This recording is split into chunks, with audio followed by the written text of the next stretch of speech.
This is for either one of you guys. Obviously you guys made a pretty good comeback there. It wasn't exactly over at halftime. Just how do you guys feel when the stadium empties like that so quickly? Despite it being so close still. I thought at the beginning of the game, that crowd was rocking. It was electrifying. It was super awesome to see, the crowd, light up and just get super loud. We didn't start the way we wanted to, but I'm proud of the guys. We bounced back in the second half and made some adjustments. And, at the end of the day, it stinks that, we didn't come out victorious, but I was glad the way we fought all the way till the end. And then obviously 3 and 6, you got to win out to make a bowl game. How confident are you guys that you can do that? Very confident that we can win out. We trust each other in the locker room. We're going to get back tomorrow, lock in, watch tape, see what we can fix, and we're going to win out. We're going to win out. We're going to get this thing rolling. Trent, as soon as the game went on, too, I mean, you obviously took a few hits, got the roughing the passer call, but, I mean, just staying in the pocket and your poise. I mean, what were you seeing adjustment-wise from UCLA that they were, getting to you a little bit more in the second half? Yeah, I thought they did a great job of, bringing some pressure and trying to get me out of my game. And, a couple times they got some good licks on me, but I just got to stay in the pocket and trust my reads. But, they're a really good defense. And I thought, the second half we came out with some adjustments and we were able to, drive down the field. And, there are definitely drives in that second quarter where I wish, we kind of stalled and, they kind of pulled away. But, like I said, I was happy the way we were able to fight the whole game and, made some adjustments. And, we're not going to quit. Trenton, Jeremy Schnell, Arizona Sports. Wanted to ask you about the 3 timeouts you guys had to burn in order to avoid delay games. Was that just miscommunication, or was it a little bit of you guys didn't like what you saw in the defense? It was a little bit of everything. There were some times where the defense, was subbing in late, so it was messing us up. And then, just trying to figure out what play we wanted to get to best. We thought, we wanted to run one play, but then, we kind of second-guessed ourselves. But, I think we're okay. We were just trying to get everybody on the same page and ended up using those timeouts, which you wish we would have had them at the end. But it is what it is, and you just got to learn from it. Chris over here. We know that UCLA has a good rushing attack. But 400 yards tonight for them on the ground. And you're a third-level defender, but what did you kind of see that was kind of happening in front of you with the run defense? I just feel like as a defense as a whole, we just got to be better. Like you just said, 400 yards on the ground. We just can't allow that to happen. We pride ourselves as a defense as being fit, fast, and physical. So we just can't let that happen. Obviously, we just got to go back and watch tape and see how we can correct things. What about kind of when that's unfolding? What kind of conversations were you guys having on the sidelines and trying to kind of get that fixed during a game? Really just just have pride and fight back.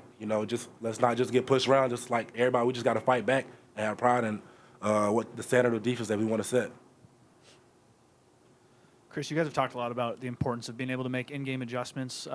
How confident are you in your ability to do that going forward, given the fact that UCLA was able to kind of gash you in the run all night long without any relent? I'm still very confident. Like I said, we just got to go back and watch tape, see what we did wrong, see what adjustments they made that were wrong, and just fix that and build up on that and get ready for next week. Yeah, for either one of you guys, kind of making it a one-score game again there in mid fourth quarter, and what did that kind of feel like, and what was the energy on the sidelines, and what kind of conversations you guys having then? This whole week, Coach Aguano stressed on us, we're going to play to the last whistle, whether we're up, whether we're down, and I think, we just proved that to everybody that, we're not going to give up, and we're going to fight until the very last whistle. So, it was very exciting, get everybody back into the game. We're one stop away from, taking the lead on that, So we just got to execute a little bit better earlier in the game so it doesn't have to come to that point. But at the end of the day, I was proud of how everybody competed to the last whistle.